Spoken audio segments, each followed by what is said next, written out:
ఉద్దండరాయనిపాలెంలో CM Chandrababu మాట్లాడుతున్నారు. Live లో చూద్దాం.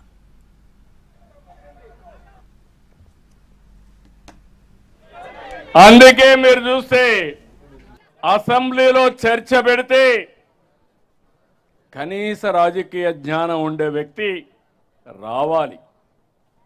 గవర్నర్ స్పీచ్కి వచ్చారు, గొడవ చేయడానికి వచ్చారు. అదే సమయంలో నిన్న అమరావతి పైన తీర్మానం పెడతామంటే ఇక్కడికి వచ్చే పరిస్థితిలో లేరు. ఇంకో పక్క మీరు చూస్తే ఢిల్లీలో లోకసభలో రాజ్యసభలో వ్యతిరేకించిన ఏకైక పార్టీ భారతదేశంలో ఏం పార్టీ అది? పేరు చెప్పాలనా? మీరు మర్చిపోవాలి, రాష్ట్ర ప్రజలు మర్చిపోవాలి, పీడ విరగడ కావాలి రాష్ట్రానికి. అలాంటి పార్టీ అది. ఈరోజు కొత్త స్లోగన్ తీసుకున్నాడు, మ్యావిగన్ అంటూ. నాకైతే అర్థం కాల, డిక్షనరీలో కూడా చూసా, ఎక్కడ దొరకల. బుద్ధి లేని వ్యాఖ్యలు, నవ్వులాట వ్యాఖ్యలు. అంటే ఏంటిది నాకు అర్థం కావడం లేదు. అంటే తెలుగు జాతి ఆత్మగౌరవం పట్టలేదు. దుర్మార్గమైన రాజకీయాలు, నేరాలు ఘోరాలు చేసే ఆలోచనలే. వీళ్ళకు ప్రజల గురించి పట్టింపు లేదు, రాష్ట్ర భవిష్యత్ అంతకంటే లేదు.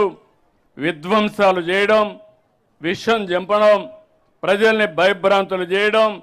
అమరావతిని చంపాలనుకున్న మీరు ఇంకా బాగుపడే సమస్య లేదని మీ అందరికీ విజ్ఞప్తి చేస్తున్నా. అందుకని బిల్లుపై పార్లమెంట్లో వాకౌట్ చేశారు. శాశ్వతంగా మీరు ఆ పార్టీని బ్యాకప్ ఏం చేయాలి? బ్లాక్అవుట్ చేయాలి. అప్పుడే వీళ్ళకి బుద్ధి వస్తుంది. రాజకీయాల నుంచి ఇలాంటి వాళ్ళని నేను చాలా రాజకీయాలు చూసా. 5 దశాబ్దాలుగా రాజకీయాలు చూస్తున్నా, 48 ఏళ్లుగా రాజకీయాలు చేశా. హేమాహేమిని చూశా, అనేక సమస్యలు చూశా. ఇంత చౌకబారు రాజకీయం, ఇంత నీతిమాలిన రాజకీయం నేను ఎప్పుడూ చూడలేదని చెప్పి నేను మీకు అందరికీ కూడా విజ్ఞప్తి చేస్తున్నా. అందుకనే ఈరోజు మిమ్మల్ని అందరినీ కోరుతున్నా, అమరావతి, ఆంధ్రప్రదేశ్, ఒక్క అమరావతినే కాదు, 3 మెగా సిటీలు విశాఖపట్నం, తిరుపతి డెవలప్ చేస్తాం. ప్రతి ప్రాంతాన్ని అభివృద్ధి చేస్తాం. అమరావతి ఒక స్ఫూర్తిగా ఉంటుంది. ఇక్కడ కూర్చుంటే ఎక్కడ లేని వైబ్రేషన్స్ వస్తాయి. ఇక్కడి నుంచి పరిపాలన సమర్థవంతంగా చేసి ప్రతి ప్రాంతాన్ని అభివృద్ధి చేస్తామని అమరావతి సాక్షిగా ప్రజలకు హామీ ఇస్తున్నాం.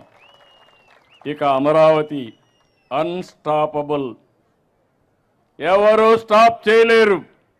అమరావతి అజేయం, అద్వితీయం, భవిష్యత్ అవిరామం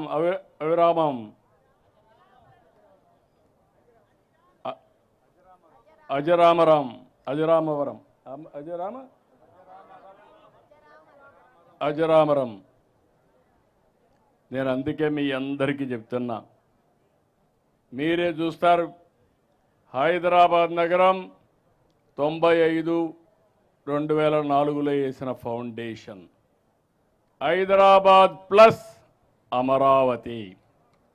క్వాంటం వస్తుంది, ఒకటి కాదు, ప్రపంచం మొత్తం ఇక్కడికి వచ్చే పరిస్థితి వస్తుంది. నేను మిమ్మల్ని ఒకటే కోరుతున్నా, మీరు కూడా ఏమరపాటుతో ఉంటే మళ్ళా సమస్యలు వస్తాయి. అప్రమత్తంగా ఉందాం. మీకు నేను అండగా ఉంటా. ప్రపంచం మొత్తం బెస్ట్ ప్రాక్టీసెస్ ఇక్కడ తీసుకొచ్చి అమరావతిని బ్రహ్మాండమైన రాజధానిగా చేసి నా రుణం తీర్చుకుంటా.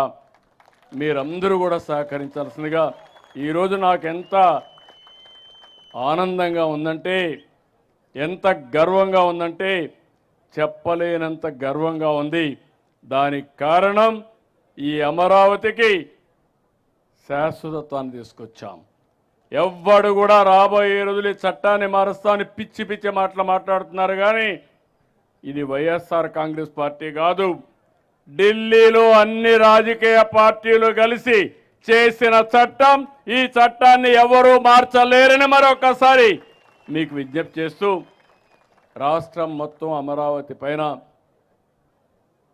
ఒక మన రాజధాని, ఇంతవరకు అడ్రస్ లేని మనకు ఒక అడ్రస్ క్రియేట్ చేసుకున్నాం.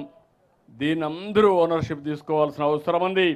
ఎక్కడికి పోయినా నీ రాజధాని ఏదంటే నా రాజధాని అమరావతిని గర్వంగా చెప్పాలి. జై తెలుగు తల్లి, జై భారత్, జై అమరావతి.